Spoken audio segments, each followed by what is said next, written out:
네, 앞서 현장 화면 보여드린 대로 이제 북러 정상회담이 모두 끝이 났고 두 정상 간의 만찬이 시작이 됐습니다. 김정은 위원장은 오늘 회담에서 한반도 정세와 관련해 러시아와 긴밀하게 협의하겠다는 뜻을 내비쳤습니다. 이번엔 회담장에 나가 있는 취재기자 연결해서 다시 한번 러시아 현지 소식 알아보겠습니다. 김지선 기자. 네, 블라디보스토크 극동대학교입니다. 네, 만찬장에서도 이런저런 얘기들이 오갔는데 김정은 위원장이 비핵화와 관련해서 북러 간의 긴밀한 조율을 시사했다고 볼 수 있겠죠? 네, 김정은 위원장은 단독회담에 이어 확대회담에서도 한반도 문제에 방점을 찍었습니다. 먼저 모두 발언에서 한반도 정세가 초미의 관심사라고 운을 뗐습니다. 그러면서 이와 관련해 의견을 교환하는 데에 오늘 회담의 목적이 있다고 밝혔습니다. 또 전략적으로 이 지역 정세를 안정시키고 공동으로 관리하는 데 대해 심도 있는 의견을 나누자는 뜻도 밝혔습니다. 김 위원장은 앞서 단독 회담에서도 푸틴 대통령과 한반도 문제를 공동 조정 연구해 나가는 데서 아주 의미 있는 회담이 될 것이라고 생각한다고 말했는데요. 이 공동 조정 연구는 지난 1월 시진핑 주석과의 정상회담 이후에도 언급했던 말로 북미 비핵화 협상이 답보 상태에 놓인 상황에서 중국에 이어 러시아와도 북한의 입장을 보다 긴밀하게 조율하겠다는 의미로 해석됩니다.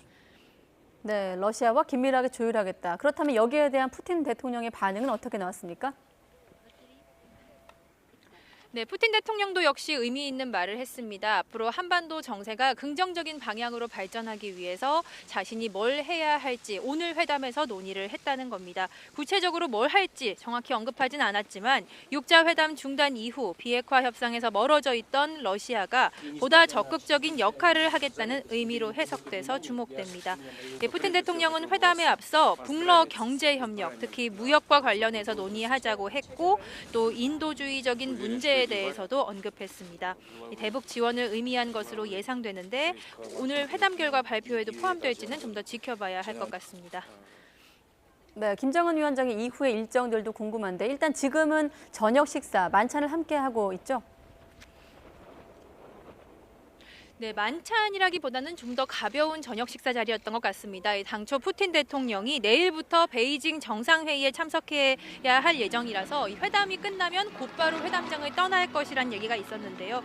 정상 간 만남이지만 식사 시간이 여의치 않은 만큼 오늘 이 자리가 마련된 것으로 보이고요. 곧 종료될 것이라는 얘기가 들립니다. 곧 푸틴 대통령이 짧은 기자회견을 한 뒤에 이곳을 떠날 가능성이 있어 보입니다. 김정은 위원장의 이후 일정은 아직 미지수입니다. 다만 시내 곳곳에서 여러 가지 움직임이 감지되고 있습니다. 보안을 이유로 해서 마지막까지 공개는 하지 않을 것으로 보이는데요. 현재 오페라 극장과 태평양 함대 사령부, 김정일 국방위원장이 다녀갔던 제빵공장 등이 거론되고 있습니다. 이곳에 다니는 북한 유학생들도 김정은 위원장의 행보에 관심이 많습니다. 김 위원장과의 만남이 예정돼 있냐고 묻자 잘 모르겠지만 만나고 싶다고 주저없이 말했습니다. 김 위원장은 현재로선 내일 오후까지 이곳 블라디보스톡에 머물 가능성이 큰 것으로 전해졌습니다. 지금까지 블라디보스톡 극동연방대에서 YTN 김지선입니다.